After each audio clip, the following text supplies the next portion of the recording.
anak-anak semuanya? Apa kabar semuanya? Sehat-sehat selalu? Saya harap sehat-sehat selalu semuanya dan tetap di rumah ya. Nah, sekarang di video ini kita akan membahas kisi-kisi terutama mata pelajaran bahasa Inggris yang akan diujikan pada hari Sabtu ini, pada minggu ini. Jadi kita akan membahas kisi-kisinya secara lengkap. Oke, kita mulai ya. Baik, pembahasan soal-soal bahasa Inggris yang menjadi persiapan untuk menghadapi PAS atau penilaian akhir semester pada semester genap. Baik. Nah, materi yang saya akan ujikan adalah yang pertama tentang can't dan can't. Can dan can't, bisa dan tidak bisa. Kisi-kisi yang kedua yaitu tentang like, love, hate plus gerund atau bisa juga verb ing. Yang ketiga, kisi-kisinya adalah must and mustn't, harus dan tidak harus. Yang keempat, vocabulary tentang animals. Video kali ini, yang video pertama ini, hanya ini dulu yang kita akan bahas. Hanya 4 saja materi yang akan diujikan. Dan materi berikutnya akan dibahas pada video yang kedua. Hari ini kita hanya bahas 4 materi. Baik, kita langsung saja ke soal. Nah, a bird can fly, but a cat blank blank blank fly. A, can't. B, can. C, must. D, should. Menurut anak-anak, jawabannya ini apa?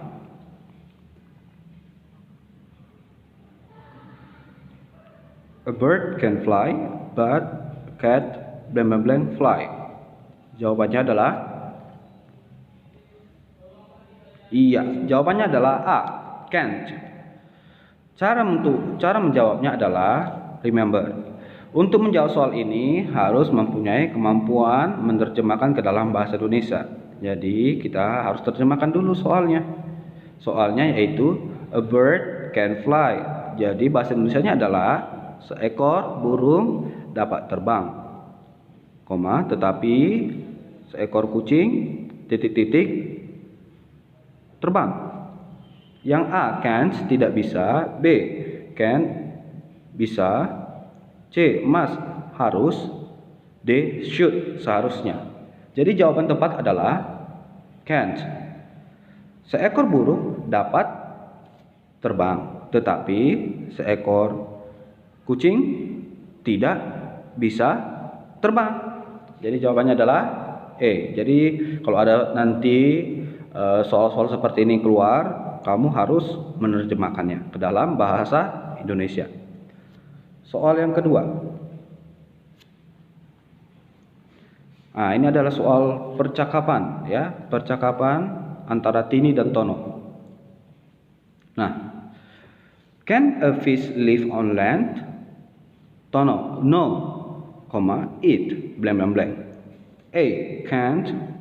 B, can. C, is can. D, is can't. Menurut anak-anak ini jawabannya apa? Ayo, jawabannya. Jawabannya adalah iya, A, can't. Di sini kita harus mengingat rumus atau struktur bagaimana cara menjawab pertanyaan yang disebut dengan short answer.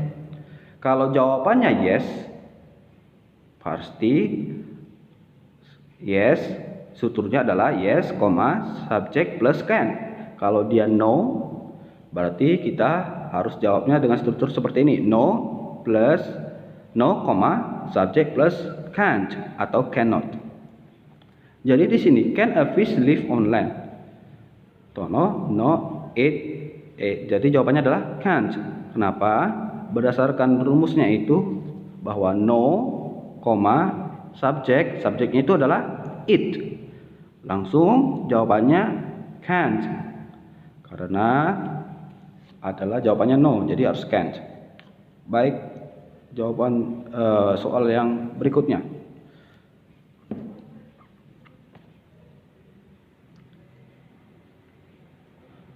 Nah, ini ada beberapa kata-kata yang diisi dengan angka-angka. Berarti ini pertanyaannya adalah bagaimanakah cara menyusun kalimat ini dengan kata-kata ini menjadi kalimat yang benar. Atau bisa mungkin nomor 4 dulu, atau bisa nomor 1, atau nomor 2. Jadi pilihannya adalah A, 2, 1, 4, 3. B, 2, 1, 3, 4.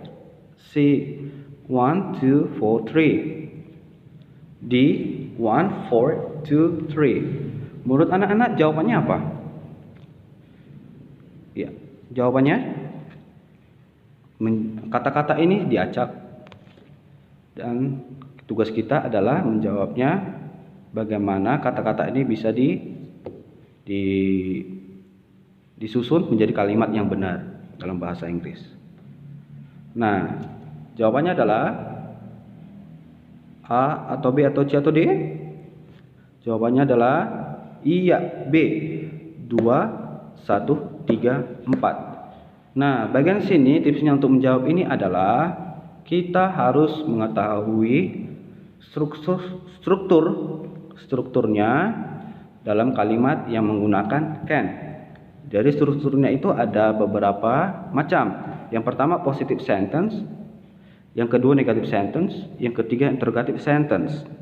Kalau positive sentence strukturnya adalah subject plus can plus verb 1 plus blank blank.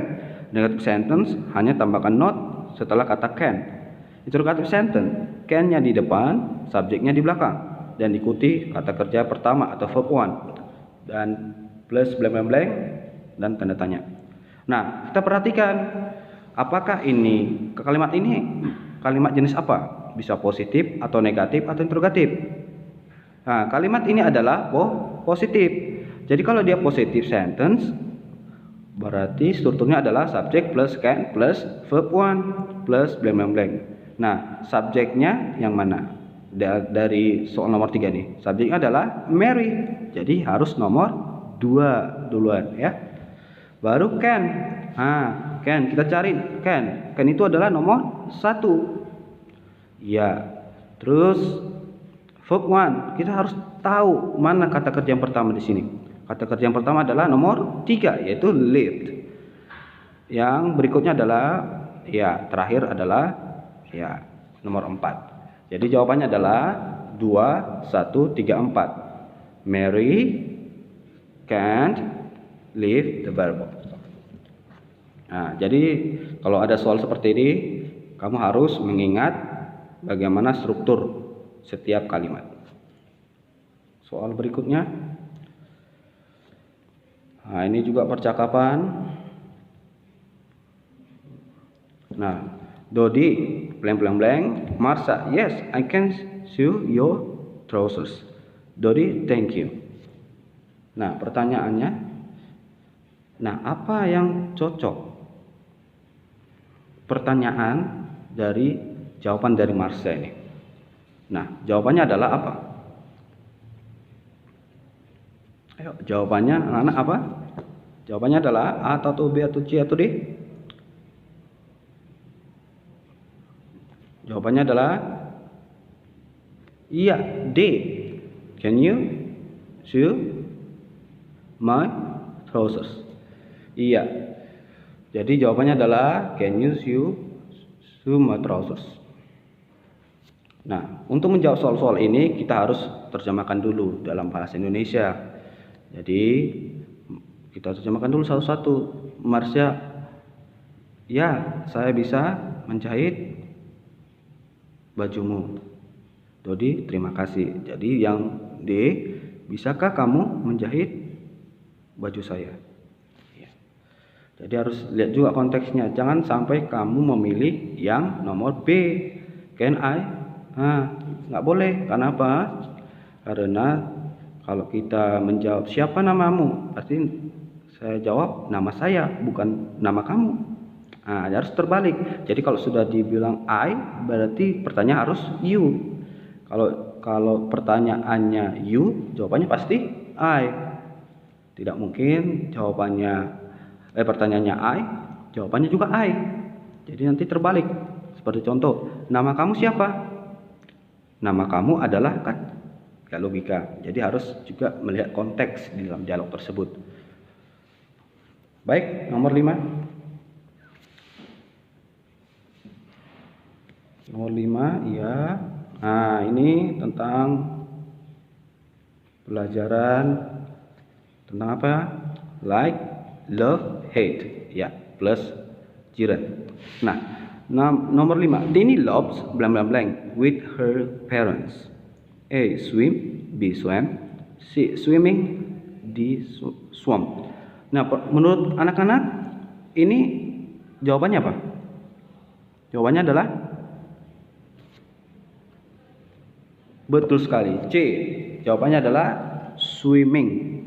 Karena kita harus tahu kalau setelah kata like, love, atau hate itu harus mengingat rumusnya ini. Harus diikuti oleh kata kerja ing atau verb ing. Jadi setelah kata loves harus ada verb ing. Jadi A. Swim, kan gak ada ingnya. B. Swam, gak ada ing. C. Swimming, ada ingnya. D adalah swam. Ya, berarti kamu harus ingat rumus struktur ini. Setelah kata like atau love atau hate itu harus ada verb ing. Ya, jika ada soalan seperti ini, kamu akan tahu setelah ada kata love, hate, atau like itu diikuti kata kerja ing. Lanjut soal berikutnya. Mary blank blank blank cooking the noodle. Nah, jawabannya ini apa? Jawabannya adalah Mary. Nah, ini kebalikannya. Tadi verb ing sudah diikuti cooking. Nah, sekarang ada love, loves, atau doesn't loves, atau don't love. Jawabannya adalah iya, B, loves. Kenapa? Dalam simple present tense, kalau she, he, it itu tambahkan s atau es pada kata kerjanya. Contoh, Mary study. Mary study karena Mary itu adalah she, dia perempuan. Jadi studinya itu nggak boleh hanya study, tetapi studies harus ditambahin es. Seperti juga Mary blank blank cook. Jadi kalau cook itu harus ditambahkan s karena Mary itu adalah she. Jadi kesimpulannya, kalau ada soal seperti ini, kamu harus menambahkan s atau es pada kata kerja jika subjeknya she, he, it. She, he, it. Atau penggantinya nama-nama orang tapi harus yang tunggal, ya, harus tambahkan s. Nah, kalau bagaimana bagian C, doesn't love? Kalau dia negatif tidak tambahkan s, ya. Kalau dia negatif dia ditambahkan s pada kata kerja, maupun interrogatif juga tidak tambahkan s. Oke, jadi kamu harus mengingat bahwa kalau subjeknya kalimatnya she, he, it harus menggunakan kata kerja pertama ditambahkan es atau s. Kalau subjek kalimatnya I, you, we, they menggunakan kata kerja pertama tapi tidak ditambahkan s atau s.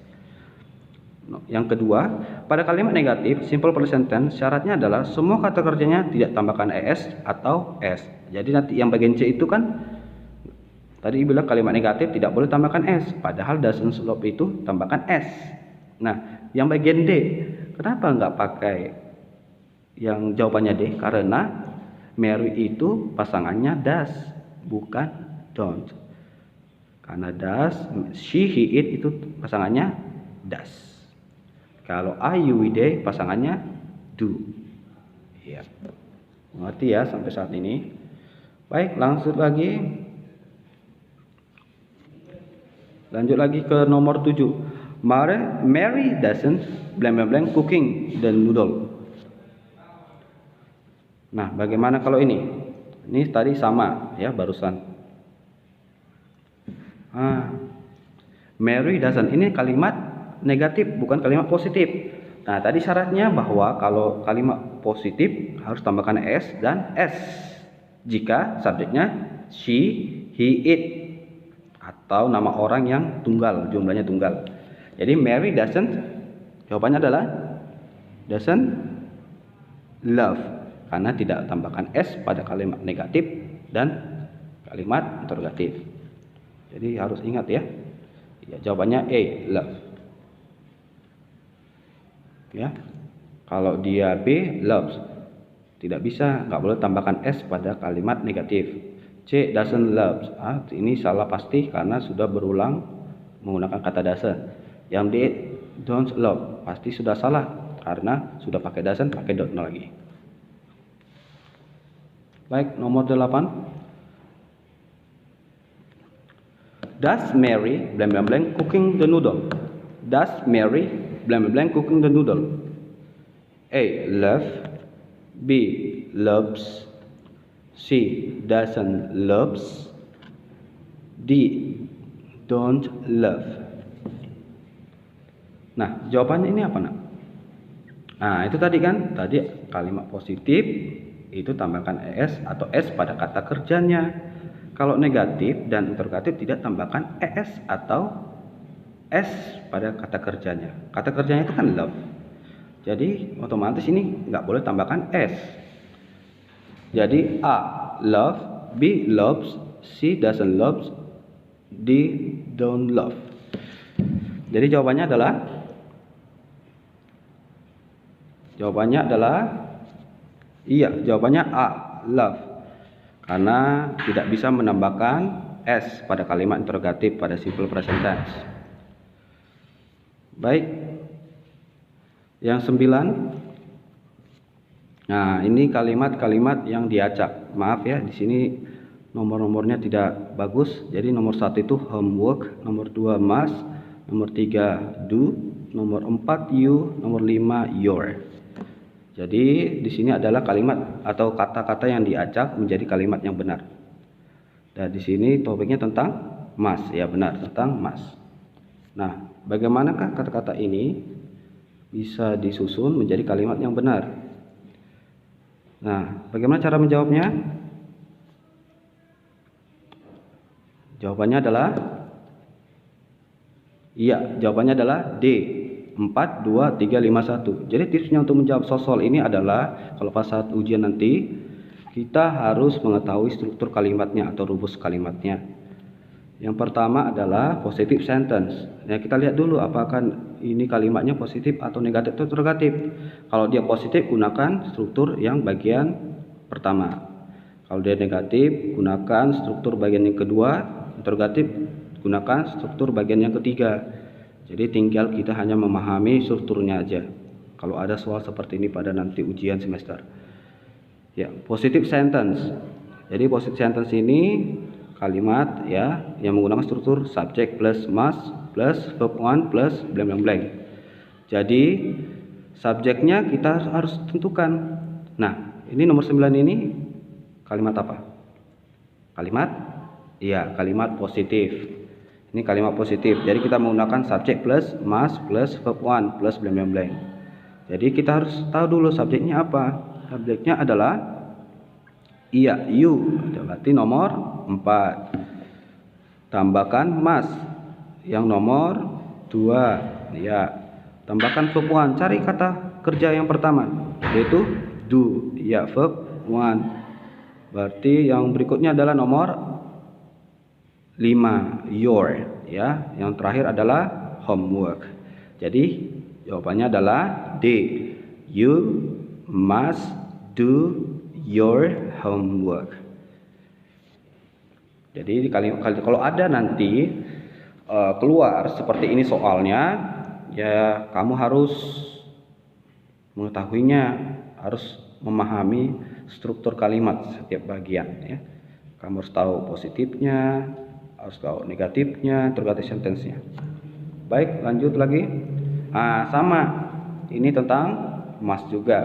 Maaf ya, ini nomornya agak berantakan, jadi mungkin ada salah dalam membuat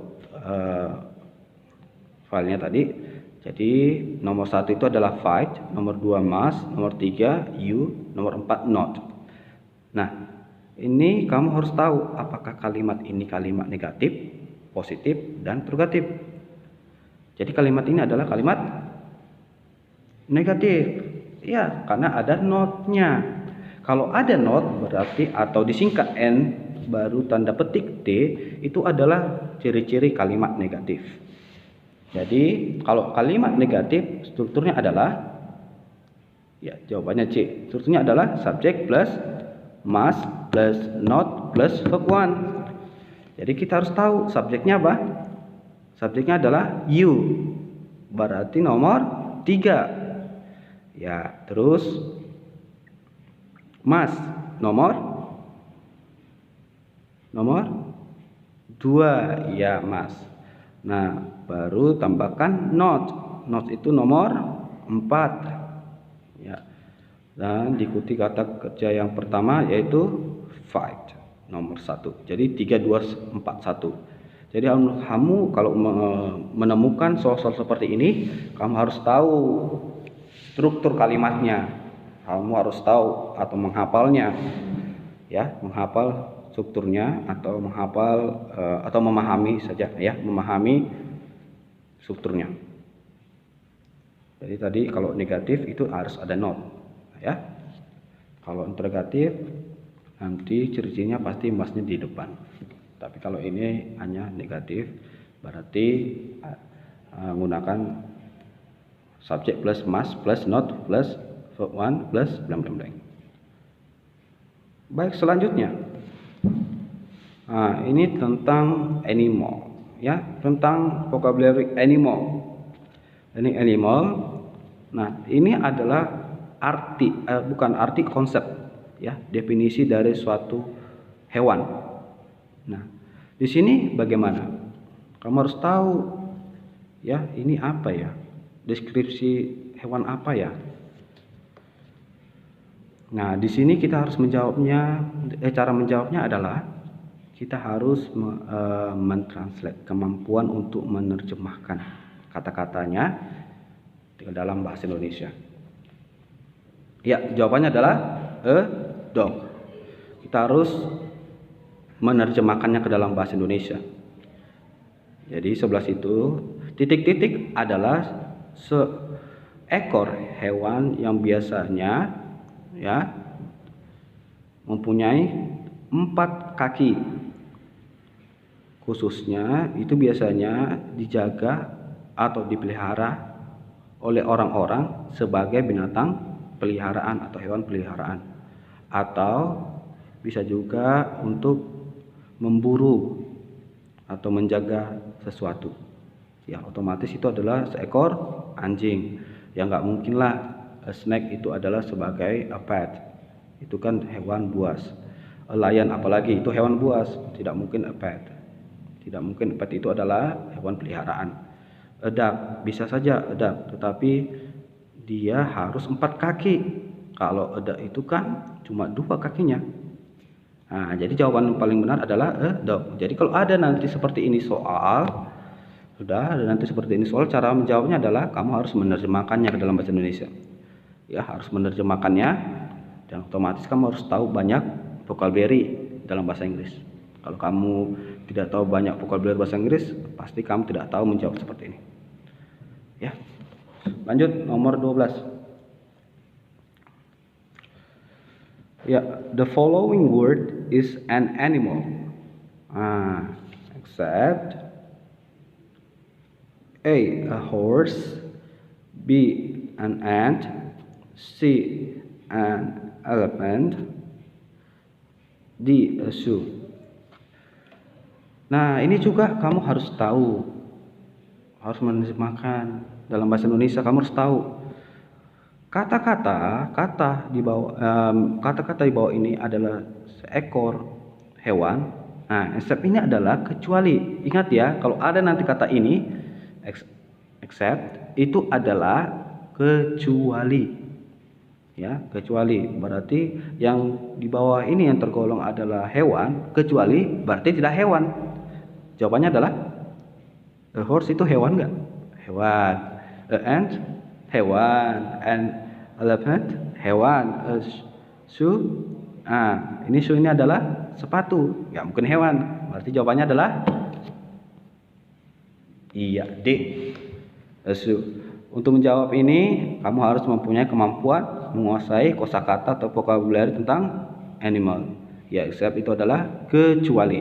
Jadi kalau ada nanti kata ini, kecuali ya. Jangan yang lain. Baik. Apakah ada lagi? Tidak ada lagi. Baik. Nah, inilah akhir pembelajaran kita pada video pertama hari ini.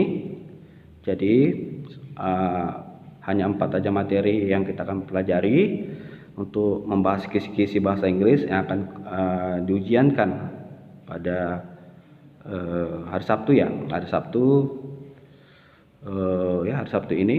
Jadi di rumah kamu harus belajar dan ulang-ulangi